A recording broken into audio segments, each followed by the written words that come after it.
We're going to spread out left to right until we've got ample room, and we're going to double verify that our guns are empty. But because we're dry firing a bit, do we change how we interact with the gun? And not just from a safety perspective, do we change maybe, like if I'm just dry firing, do I like get like a lazy stance? So we're going to be doing some shooting on the ground today, right? Mm-hmm. So some people might think, why the hell would we be shooting from the ground? Okay. So a buddy of mine, probably been about 8 years now, he got in a close range firefight with somebody. Okay. So basically how it started, it was a domestic split up thing. He was helping people out. And what happened is the guy came out and he told his wife, he said, "You're not leaving." Pointed a gun at her. My buddy's wife got in the way because it was her sister, and she said, "She's leaving, don't do this, whatever." He blew her brains out right in front of my buddy. Jeez. He literally saw his wife's head fly open. And he said, as soon as I saw that, I knew she was dead. Okay. He pulls his gun out and gets in a close range firefight with this guy. Probably about as far as I am from you guys. Okay. So the first round he takes hits him in the pelvic area. What do you think he did? Right to the ground. Why? Because the way we're built, all this shit is held up by our musculoskeletal system. Mainly our bones, right? When there's a compromise in that, you're gonna have an issue and go right to the ground, most likely. So that's why we're doing things like this, okay? He killed the guy while he was on his back, while he also took another round to the ass cheek and was bleeding out. He also, after he dropped the guy, stuck his thumb in the hole and stopped his own bleeding long enough for fire rescue to get there, okay?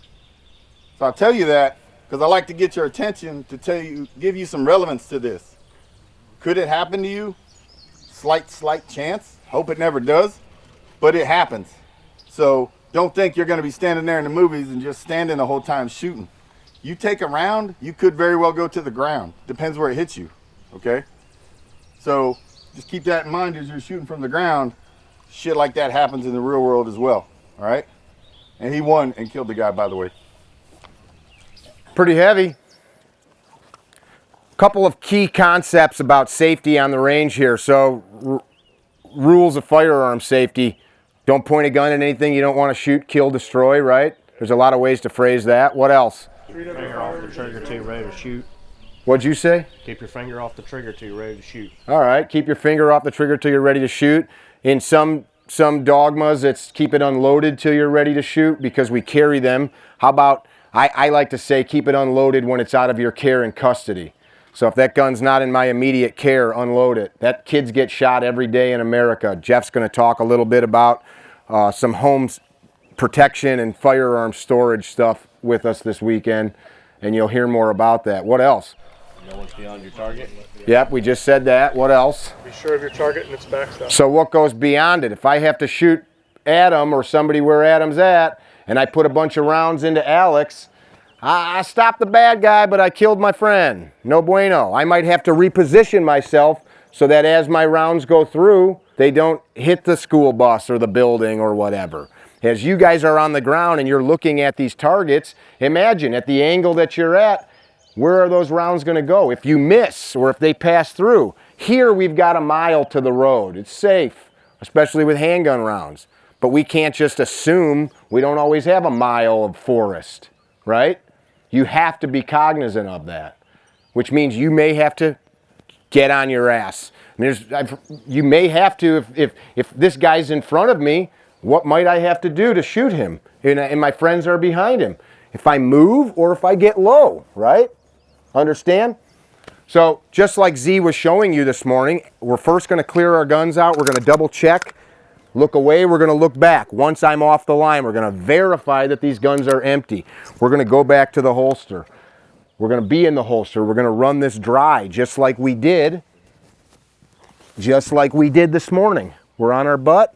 We're on our back. What are some things I got to be aware of before I draw a gun from here? Where are your feet? Yeah, man, where's my feet? These are like flags. So for me, in this position, it's really easy for me just to do this. Right? This gun's safe now? Yeah? Yeah. If I was on my hip, some of you guys were asking if you should do this.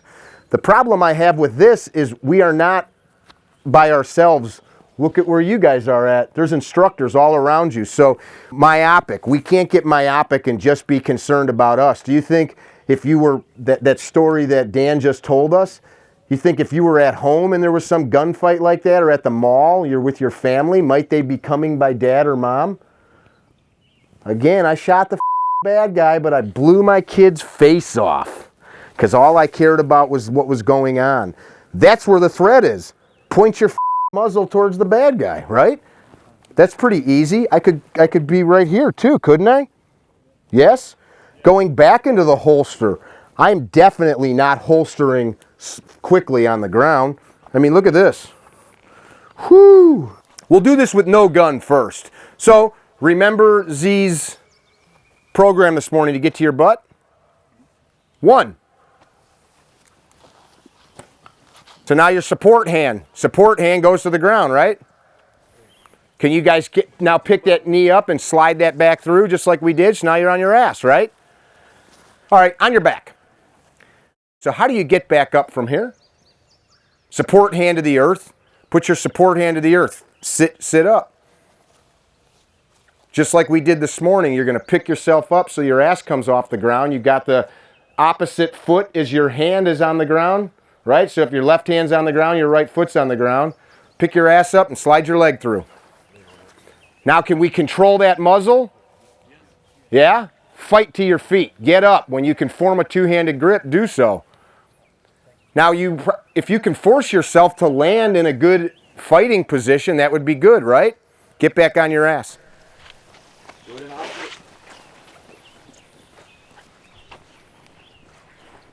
Get back up. Support hand to the earth. Don't get lax here. You've only got one hand. You're holding the gun right now. If that gun hand's moving all over, that's where your muzzle's going, isn't it? Isn't it? Holster that fake weapon. All right. Get back on your bottom. So think about right now where your gun is. Think about where your feet are. We're going to have you draw your real firearm now. You should be flat on your back if you can, if you have some kind of physical ailment. If you have to draw your pistol right now, how will you do it? If it's on your right hip, I would suggest throwing your right hip up in the air. Don't draw yet, so that when you draw, you're not pointing at your leg or your foot. If it's on your left hip, you would roll to your right side so that you would be able to draw. If it's in the appendix position, I would put my feet flat and I would thrust my pelvis up into the air a little bit so that as I draw, I'm not flagging my feet or anything else. Does that make sense? Yes. So let's try to get the gun out. Draw the gun. Your fingers should be straight. Draw the pistol. Present it to the target without flagging yourself. So you're going to need to go around your leg. In this position, if you shot into your knee, you'd get a 2-for-1. You get the upper leg and the lower leg. Yay! From yesterday, where do you put the tourniquet if you shoot your upper and lower leg? High and tight. Good memory. Fight to your feet. So force yourself back up. Think about now your muzzle in time and space. There should be no time as you're doing this that you muzzle yourself. No time that you're muzzling yourself. If any of you are having any kind of physical issue that you can't safely get back up and down, don't. What would be a good thing to do right now based on what Mr. McKenzie's been teaching us? Yeah. Which gear are you in right now? Do you know as you're breathing? Do you remember his gears? Get to your ass. Remember the context. This is not calisthenics. The context is something terrible has happened. You're on your ass and you have to fight. Present your pistol to the target. You guys, as you're drawing, we are not pointing our gun to the sky. We are drawing and we are intently driving that gun towards what we know to be the threat zone, which in this case is this contrived line of targets. Fight to your feet. Be mindful. Don't go fast. Support hand to the earth. Control yourself. As you get up, if you can form a two-hand grip, do so. Now think about where you're at. Look left and right, because as we're moving on this line, some of you are coming back. It's okay. One of the things that we try to do at this event is get you past the concept of having to be in a perfect firing line. We mitigate those safety concerns because we're controlling our muzzles and our trigger fingers.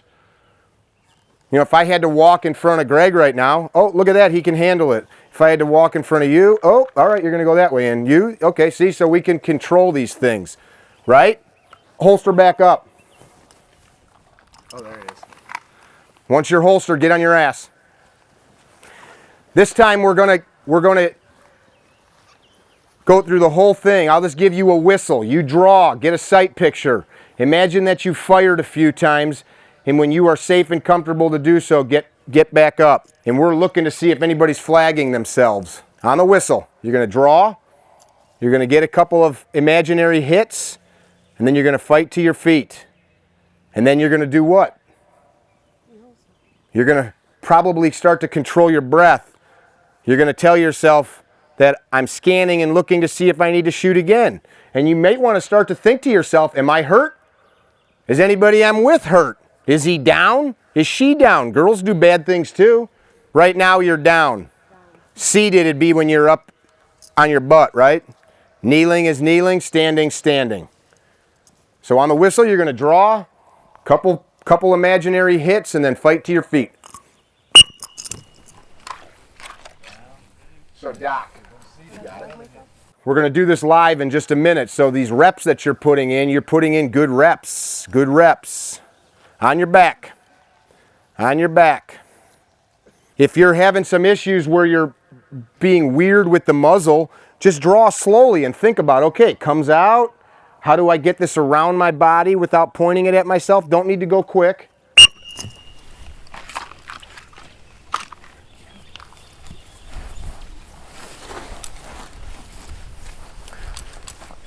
And like we said a moment ago, unless you're actively engaged in firing, your fingers should be off the trigger.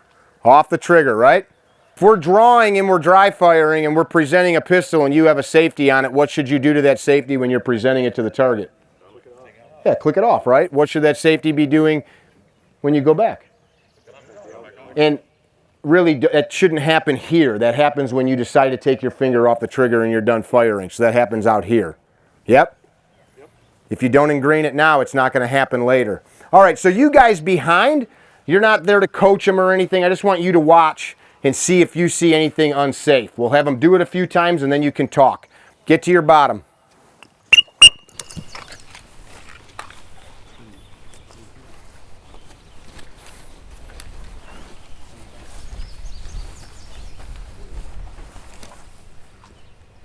Get back on your back when it's safe to do so, but don't just drop there. Look and make sure there's no guns out around you. Kanan, did you lock my truck again? You got my keys?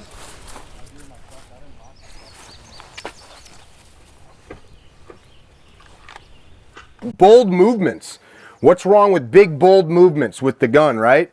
I know Paul said something about this once in a class I was with him. I mean, it's not a bad thing as I am down on the ground like that. If I'm on my hip, man, I'll come out and around. I'm ingraining that. I don't need to be so robotic as I get up. Big, bold movements. I don't want to almost shoot myself way away from it. Yeah? Yeah.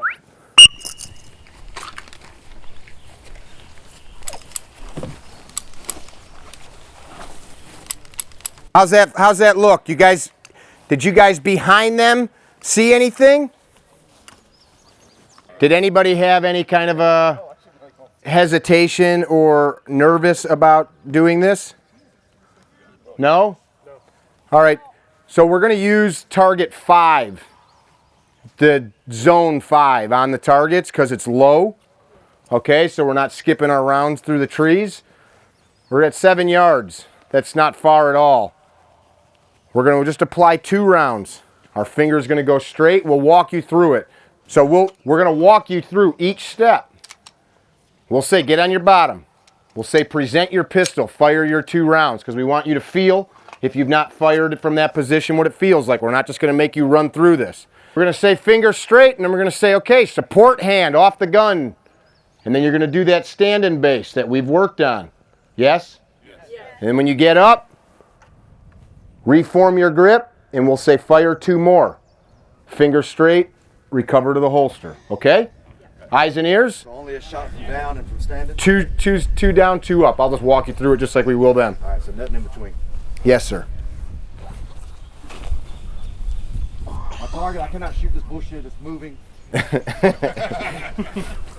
All right, Z, when you are ready, present your pistol. Rest of you guys, we are hot. Z, give me 2 rounds. Finger straight. Stand in base. When you can, reform your grip, fire 2 rounds. Finger straight, safely recover to the holster. Easy peasy, right? We don't need to do anything special. You nervous? Why? I'm gonna be laying on the ground. It's cool. Did you stand up when you slept last night? No. So you spent like 7-8 hours sleeping. Sleeping. So you're good at that. Yeah. Yeah, you're good at it. What's that? And then you told me the story about the dude break. I was all good with it until you talked about shooting my leg. So again, the same thing we said yesterday. What has to happen to hurt yourself with a gun? Yeah, that end of the barrel's got to be pointed at you, and you have to pull the trigger. When I post, you guys ever see the videos or pictures I post of people that have shot themselves? The most comical thing is people are like, backstory. And I'm like, well, he pointed it at himself and then pulled the trigger. Well, it was a summer day, probably between 68 and 70. Who the cares? He pointed it at himself. He was drunk, he's stupid, he was negligent, he was whatever. He pointed it at himself and shot himself. Quick anecdotal story on someone shooting themselves. Please. So one time I know this guy, he's a friend of mine in Dallas. He shot himself in the leg. And it's the one story I've heard where he did not do it with his finger. It was a gear issue. So he put, I'm not saying aftermarket triggers are bad by any means, but he put a trigger in his gun, and it was untested. I don't even know, I can't remember what manufacturer it was, honestly. But a pin came out. A pin started sliding out. And that pin caught on his holster as he was reholstering, and he zipped around right in and out of his leg. So he still pointed the gun at himself, but he was holstering. Now, had he tilted his body away from himself while he was holstering, then he probably wouldn't have shot himself, right? So it may not be your finger, but in this case, it was a piece of equipment that caught the trigger. Needless to say, it does happen and it sucks. My friend, who was at Green Beret, also got shot instructing a class by a student who tilted the gun out away from their body and, of course, pointed the gun at him and pulled the trigger. Not deliberate, but this shit happens. So, not okay with that. Not okay with any of that. Now, I think the other side of this equation is we don't want to fill you full of fear. Output mentally what you want. This is not hard. Not hard. You're going to all do great. Are you getting more nervous now with all these self-inflicted gunshot wound talks? Respect the gun. Respect it. It's just because I haven't done it before. Yeah, there's a lot of things that we haven't done till we've done them. Just say this. Right behind you. Don't worry about Say this. I'm going to do awesome. This is not go all the way through. We're going to tell you each step. So now we are live firing. First thing you're going to do is present your pistol. So present your pistol. Present your pistol. Sharon, where's your foot? Fingers should be straight. Ideally, your feet are going to be flat on the ground right now if you're on your back. Because now it's a good base. You can actually move from there. You can't really move so well if your feet are up in the air like little flags. Good, right? On you, I would like 2 shots into target 5, into zone 5 on your target, and then finger straight.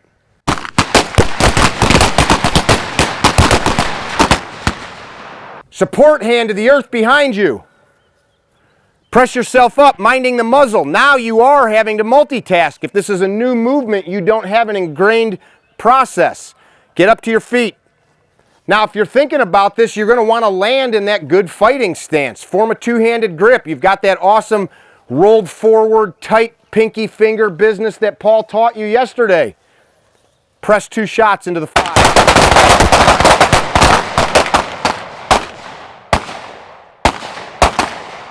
Finger straight. Recover to the holster.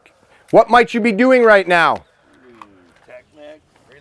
If you need to tack mag, guys, I'm hearing that some of you are not listening to me about the feet thing. Who's willing to shoot a hole through their foot right now? 50-50, let's roll some dice. Who wants to shoot a hole through their foot, or we'll flip a coin? Who's willing to do that? Nobody raised your hands? Then put your feet flat. You guys behind, look for any safety issues. Present your pistol. When it's safe to do so, I want 2 shots.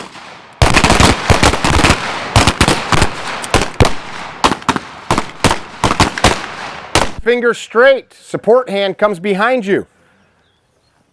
Push yourself up. Fight back up to your feet. Form a 2-hand grip. Good fighting posture. Drive 2 shots through target.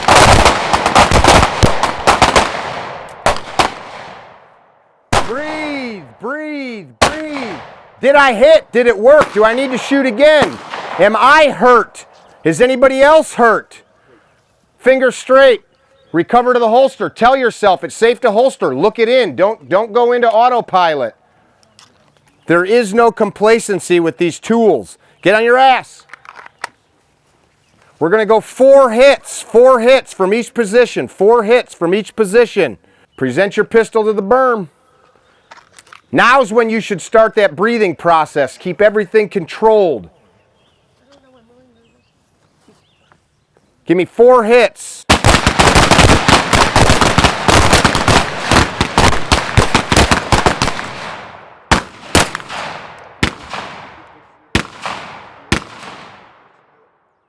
Get up! Get up! Get up! Give it to me.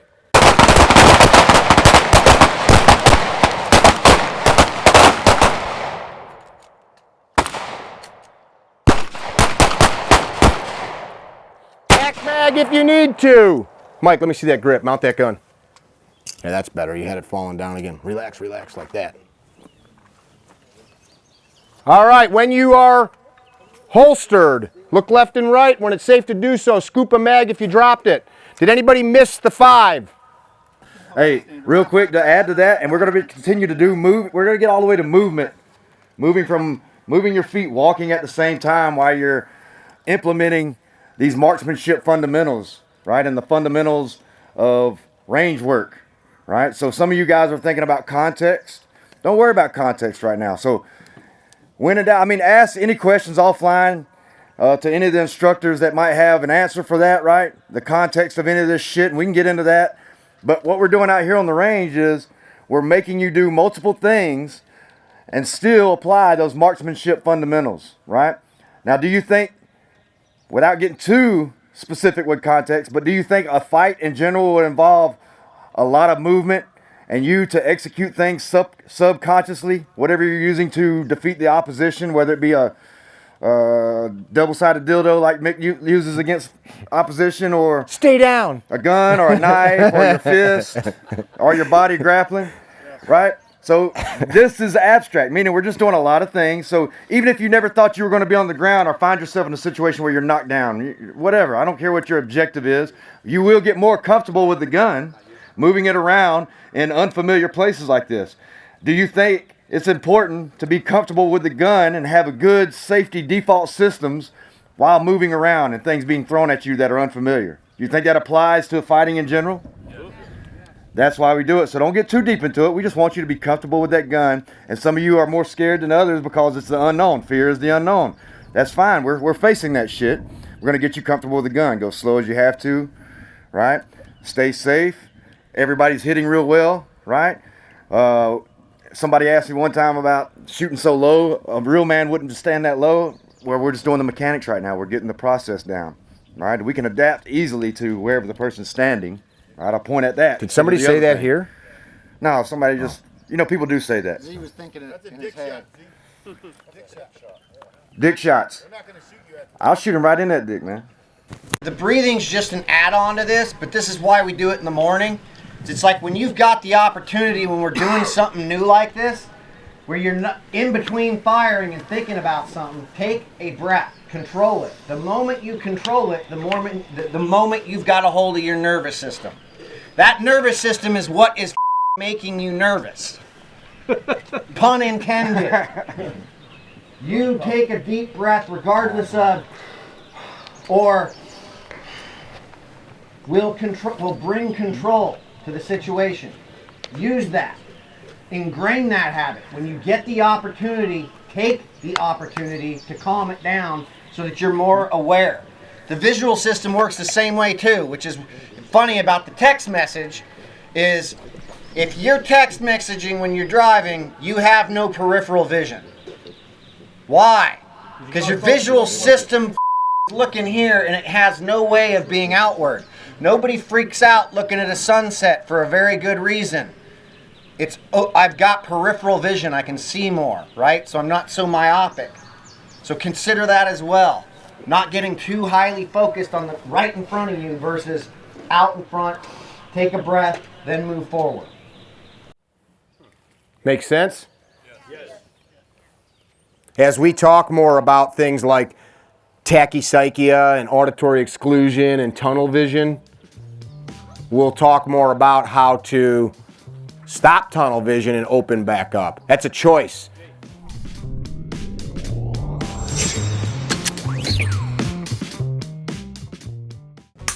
So I'm working my trigger, right? We've probably all done this. Here's what's happening though. I am imprinting in my brain to press the trigger and cycle the slide. Well, I'd never do that for real, says you or me. I've done it for real. I have dry fired over the course of a couple days and then gone to the range, drawn, fired, and dumped a live round to the deck, subconsciously, because I had done it 2,000 times over the course of a few days. My subconscious delivered exactly what I asked of it. So enter the dry fire mag. Super cool tool. This is one of those ingenious devices where you're like, why didn't I think of that? Right now, this tool is only made for the Glock, the Smith & Wesson M&P, and soon to be the XD model pistols. I got one out of the box here. This is what it looks like. So this will work in the 19